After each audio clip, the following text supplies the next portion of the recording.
Bata ko sasabihan mo ning arog ka yan. Tapos masabi ka, suba, garo ka mayong tugang na babae ah. Garo ka mayong ina. O kung sa'yo mo manggibuhon yan, maugma ka? Isip-isipa. Kung abo mo pala na may mag-comment sa bata mo ning arog ka yan, dapat di mo pinapapost ning arog ka yan. Dapat binaduan mo buong hawak. Oh, si bata ko pa pala nang ma-adjust para sa imo. Ara mo mayong sala dyan sa kung ano man ang gustong baduong kayan mga kababaihan dyan. Desisyonin din sa buhay ninda. Ang sala is yung utak mong mapanghusga in manyakol.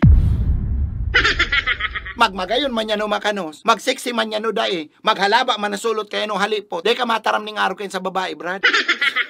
Tadawa pa nga ni may mga babae dyan na nagpo-post kan sa indang magagayo na hawak. Na ang iba nga ni talaga hiling na langit. Kung dahil mo makontrol lang sa diri mo, just keep it to yourself. Be a man, boy. Para sinusubahan, sensitibong kama na maray. O ngunyan ako pa pala ng sensitive, boy. Pasarumbang iban daw kay bata mo. Testingon ko lamang kung masiraman. Ano? Gago ka. Oh, para joke, bugay number 1 rule sa pagkalalaki. Dahil ka mambabastos ng ibang babae, dawa papasubayan. Tatandaan mo, may mga babae man sa pamilya mo. Ina mo, tugang mo, bata mo, aki mo. Tapag yan binastos man kang iba, dawa papasuba. Dahil ka man mamumuya. Piko nang hamag na niyo para sinabihan na masiram si bata niya.